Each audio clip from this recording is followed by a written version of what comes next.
Welcome back to the Midday Show. Our very first guest on our very first Midday Show is one of LA's biggest radio personalities. His show, JoJo on the Radio, airs from 7 to 10 Pacific Time on 102.7 KIIS FM, which you can hear on iHeartRadio.com or the iHeartRadio app. Please welcome JoJo Wright. Brandon, what's up, man? Everything good? Everything is great, JoJo. It is an honor to have you here. I of course am a big fan of your co-DJ on KIIS FM, Ryan Seacrest, and I remember once his show started, I would go online to the KIIS FM website. I would always see this guy JoJo, and then Beat the Parents came along this past year, and I was like, wait a second, I know JoJo, right? And then from there, I knew I wanted to interview you. So I can't believe I have you here. It's a cool path to take. Yeah, he's a good dude, and that's a crazy way to get introduced, and I like it. But yeah, that's basically what I do, and I'm flattered you would call me up. But yeah, I do. We work on the same radio station, and I'm on every night, Monday to Friday, 7 to 10, and I'm live in LA. By the way, where are you at? I don't even know where I'm calling. Where are you at, Brandon? I'm in Overland Park, Kansas, right outside of Kansas City. No kidding. Yeah. What's the temperature? Give me like a little look outdoors. What does it look like? Well, it's pretty hot outside right now. It's pretty hot. I'd say maybe you have like LA weather, because right now I'm sitting in LA, obviously. Yeah. And it's just LA is the same year round for the most part, but I'm sitting in just north of LA, a little suburb north of LA, and just that's my daily life. Running to the radio station, back and forth, interviewing people, whatnot. So here I sit. Yeah. I'm ready for I hear you got some crazy questions lined up. So what do you need there, Mr. Brandon? Well, first we'll start at the beginning. I want to know what inspired you to get radio. How did you get into radio? All that great stuff.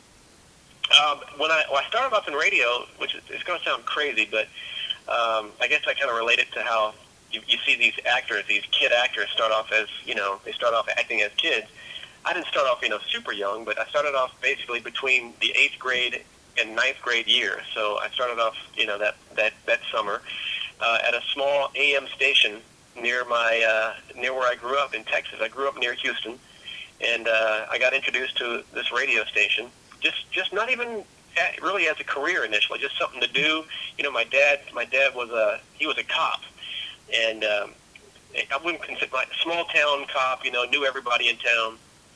And they introduced me to this radio station. They let me they let me piddle around, and one thing led to another. I ended up being on the radio, and what started off as like a little summer, hobby, if you want to call it that, turned into me passing out my demos or air checks in radio. If you guys don't know, but I passed out my demo to everybody and their dog, and one thing leads to another, and you just end up, doing the radio rounds, and eventually you have a career. So it started off as just sort of like a little hobby. It became a real passion. Yeah, and so you started off there, and then I read that you got like your first big on-air gig after someone was arrested for writing bad checks. Yep. Yeah, it was this guy. It's a while back, so I don't recall the guy's name, and if I did, I probably shouldn't say it. But yeah. I really didn't know the guy very well. I would go in, like I said, at the radio station and piddle around. And I forget at what point, like how long I'd been there. But this guy, he was doing the overnights. And the cops pull up, and they basically arrest him for writing bad checks. I don't know the whole history. There must have been more to the story than that. But basically, in a nutshell, he was just, writing bad checks, and the cops weren't having it, so they came and picked him up. So they needed somebody to fill the show, because he was getting hauled away. So I told him, hey guys, I'll do it. No big deal. I'll jump on and cover it until you guys figure out what you're going to do. And that turned into sort of a summer job, and when I could work kind of a thing. That's a weird way to get a job, I know. and I don't know whatever happened to that guy. Hopefully he straightened everything out. But basically, yeah, they needed somebody to fill it. So I said, hey, I'll do it. Why not? And my dad would drop me off, and he would come back and pick me up, and it's hard to believe. Even just saying it out loud just seems weird. I've seen it written down in bios. We're just talking about it, was just very odd. I can picture the cops taking the dude off in cuffs. Yeah. But hey, you get your breaks in weird ways, and that's one of the ways I got the break. And so I'm guessing in between the time that happened and the time you came to LA and to do KIIS FM, you probably had a lot of odd radio jobs. But how did that lead you to KIIS? Well, let me start from, I'll just give you the resume, so to speak. I went from, that was the radio station where I got the break, my first break, where the guy was writing bad checks and all that whole story.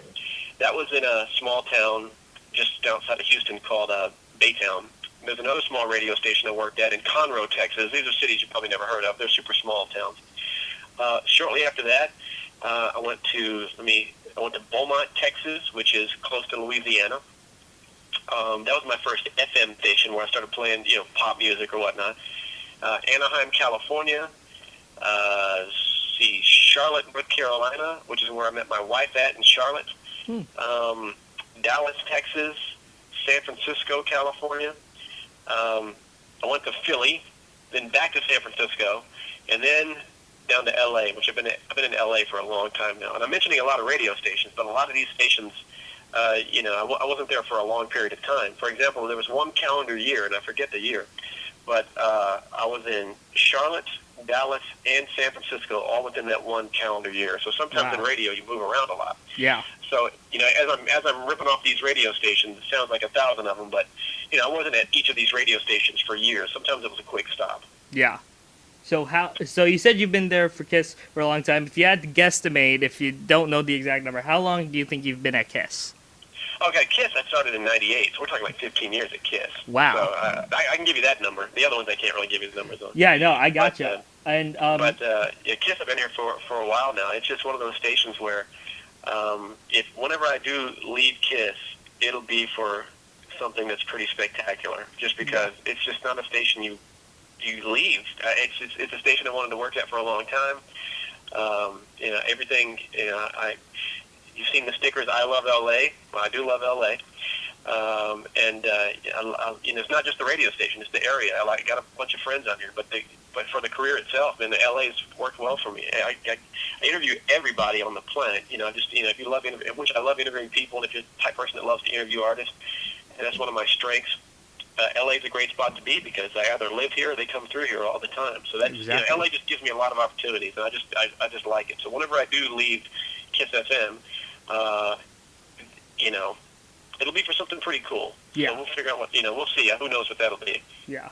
And I hope you never leave JoJo. But right now, while you're in LA, you're doing JoJo on the radio. Like we said, it's 7 to 10 weeknights. What is JoJo on the radio, basically, in a nutshell? I think, basically, people, I guess to sum it up, I'm an expert in talking to crazy people. I think I attract just some wild characters, from listeners on down to celebrities.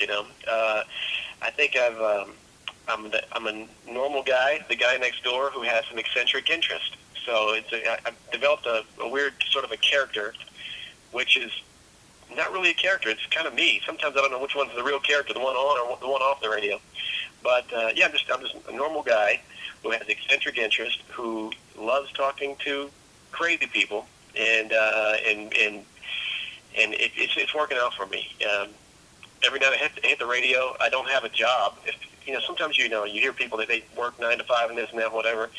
And I think the key to happiness is whatever your job is, love it. And that's kind of the situation I'm in where I love my gig. Yeah. I hope it answers the question. I guess I'm a normal dude who thinks outside the box. And I have this, if you saw me walking down the street, you wouldn't think, hey, there's a guy that's spent his entire life on the radio talking to all these famous nutcases. I would look like a dude, but I have kind of a weird little life, I guess, Yeah. And how do you think, because you said you've been there since 98, doing radio forever, basically. How do you think the landscape has changed, especially coming into the digital age? Do you see a lot more people not calling in as much? Do you see more people requesting songs on Twitter? Do you see more interaction, stuff like that? Or what do you see? The world of digital, what I usually tell people is radio is already digital. If it's, we're 5 years ago, we're digital. So if you're not digital already, you're already a couple of years behind. But to be honest with you, things have changed as far as how people communicate. They don't call they used to call just to call. Now they will only call if you solicit for a contest or if you have a topic. Aside from that, people basically only communicate via social networks, Twitter and Instagram, whatever. But yeah, socially is the new way that a radio host communicates with his or her audience for the most part, in my opinion. Yeah, but it's kind of weird that you say that, because the way I kind of interacted with you wasn't by Twitter or by Facebook or anything. That I called you. True, but I guess it was just kind of crazy. The phone still works. But yeah. As far as how the mass of people react, it is social network driven. But yeah, the phone. Thank God, the phone people still use it, because I like talking to real people. You can only you can't air a tweet. I want to air people. Yeah, exactly. So we have about 20 seconds left. I'm going to ask you a quick question. It's just a question. No need for explanation, just a question. What's the last movie you've seen? The last movie I saw was The Gift, starring Jason Bateman. How was it?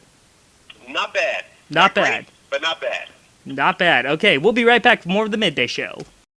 Welcome back to the Midday Show. I'm here with one of my really radio heroes, JoJo Wright. JoJo, what would you say is the secret to having a legacy or longevity just in the business of entertainment? I think finding out who you are, and then marketing your true self to your audience. You kind of have to create a character, find who you are, then create a character from that. And that kind of, sometimes the character is not, how can I put this? You see a TV show and there's an actor playing a part.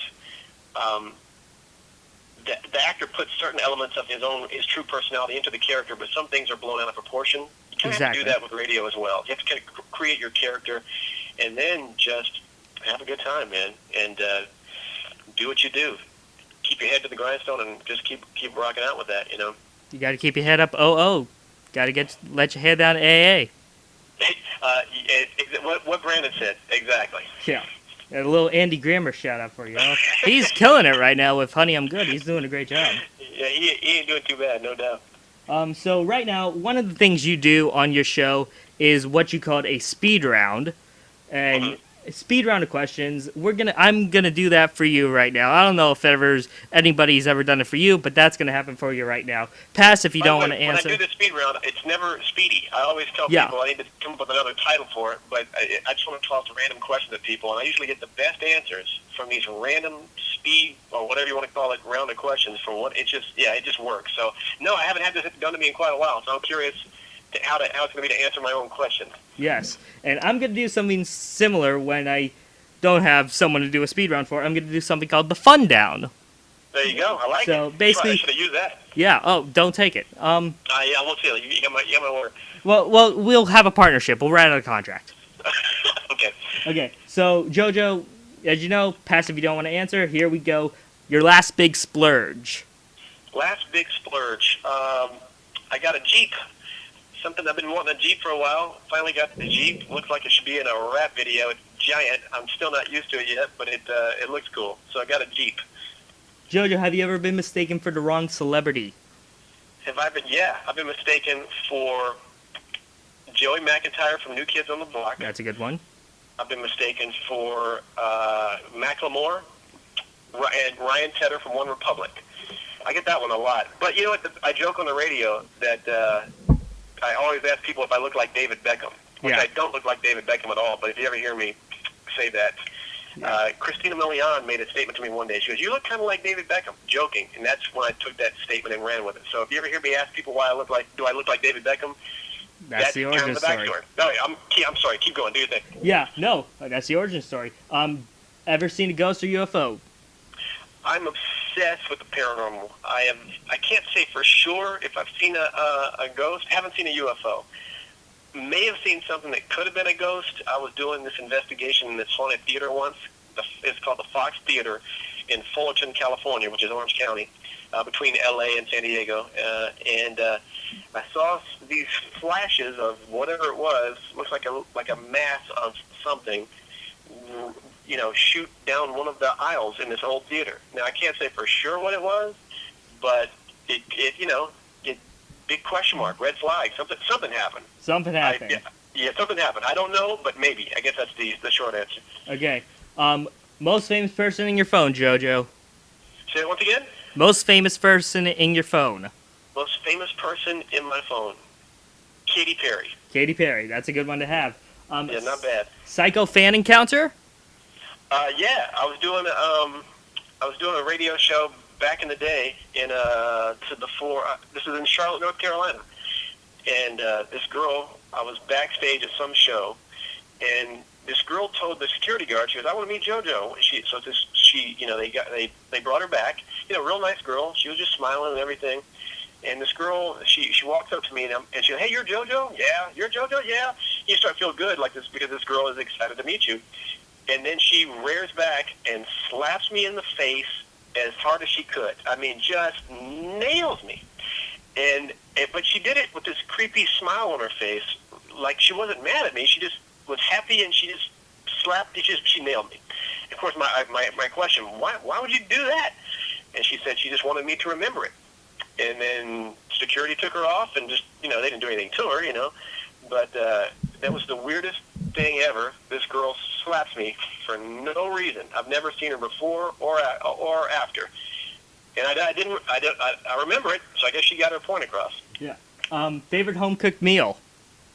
Favorite home cooked meal? I'll say my wife does. She's a Southern cook. Beans and rice with fried bologna. Beans and rice with fried bologna. Sounds simple, and I guess maybe it is. I don't know, but good Lord, I could eat a pound of that. Of course, you don't want to be around me after I eat it, but it's certainly good. Anyone you haven't talked to that you really want to? Because like you said, you've interviewed everybody. Anyone you haven't talked to? Anybody I haven't talked to that I really want to? You know what? I've never talked to Jay-Z, and I'd like to sit with Jay-Z and see what You would think, and of all the people I've talked to, I've had the chance to talk to a lot of people. You'd think he would have come across at some point, but I've never sat with Jay-Z. I've talked with Kanye, you name it, but never him.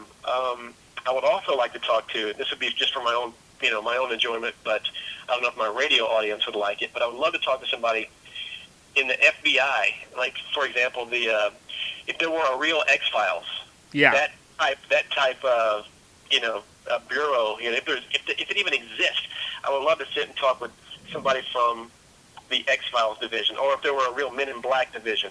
I'm convinced there's something. What they really do, who knows? But if they have that, I'd like to sit and interview them. JoJo, what is your throwback song? That song, when it comes on, it's not modern, not done in the past 5-6 years, that throwback song that gets you going. Michael Jackson, Working Day and Night. Oh, my God. You could almost insert any Michael song, and it would be appropriate for this question. But from the Off the Wall album, Michael Jackson, hands down, Working Day and Night. Okay. Celebrity crush. Celebrity crush. Okay, my wife is in the other room. Don't listen, Dina. Let's go with Ellie Goulding. Oh, that's a good one. She's got the whole British accent thing, so we'll go with that. Do you like cheese? Do I like cheese? Yeah, gotta love cheese. Yeah. Matter of fact, dude, I asked that question once. I thought I used that in my speed round. I don't use that question all the time, but I used it a couple of years ago for, who was it? J-Lo. Some girl group. And, I've used it for a couple, but I forget what girl group it was, but I thought the question was going to tank. And oh my God, they went crazy for this "Do you like cheese?" question. So, yes, I like cheese. On pizza mozzarella, bring it on. Nachos, I can eat cheese. Awesome.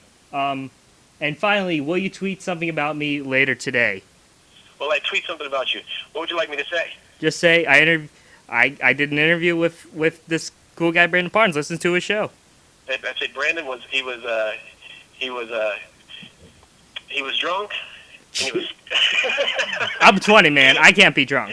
No, I of course I would love to tweet something, and you're killing it, man. I appreciate you calling me up, and anybody who's listening, hey, if you ever go through LA, turn on KIIS FM, listen to JoJo on the radio, and that's me, and call and say what's up, or tweet me or whatever, or you can check me out, via iHeartRadio or whatever source you got. But that's cool to talk to you, man. Well, we have about 3 or so minutes left. Do you have any advice for me in my journey into entertainment stardom? Well, first of all, real quick, 3 minutes left. What's your goal? My goal, basically, to be honest with you, if I had my way in the world, it'd be Dick Clark, Ryan Seacrest, Brandon Parnes. Got it. Well, I guess in a nutshell, you need to get to a place where you can get your demos heard by the right people. And before you get those demos heard, those demos, they have to be good. Yeah. So it depends on, I don't know where you are as far as your the daily show and whatnot, but you need to get the grinding on those demos. Because people need to hear you. If they can't hear you, it ain't going to happen. So, but the good thing in your favor right now is, back in the day, you had to, mail these tapes, here's a big old envelope, stick a CD or a cassette or whatever it was back in the day. Now you got these social contacts. You can just tweet somebody a link all day, YouTube, whatnot, and you can get heard like that. Another thing as far as developing your craft, develop your social following. People look at that. Even, people, say if an artist is going to get signed, the label will look at their social following, see kind of how their fan base, how they react with their fans. Do they have a fan base? So the same thing applies to, on-air personalities, TV hosts, whatnot. So work on the craft, get people to hear you and see you, and get the fan base built, aka the social following. Those are a couple things in a nutshell I think would benefit you quickly. Let me rephrase it. That would help you in a hurry, just because it's important. Because who wants to hire somebody that has they can't bring anything to the table socially? Yeah. They want to drive traffic as well as views. So as far as views to the TV show and their social. They advertise online. People want to have eyeballs on the site, so you can help drive that. Yeah, definitely. So that's it in a nutshell. I'm kind of rambling there, but I hope that makes sense. Oh, it definitely does. Well, my thanks to JoJo Wright. Like we said many times before, JoJo on the radio can be heard on 102.7 KIIS FM from 7 to 10. JoJo Wright, everybody, thank you so much. Have a great day. JoJo is at JoJo Wright on Twitter. I'm at MKABOBO on Twitter. Have a great day, everybody, and we will see you tomorrow here on The Midday Show.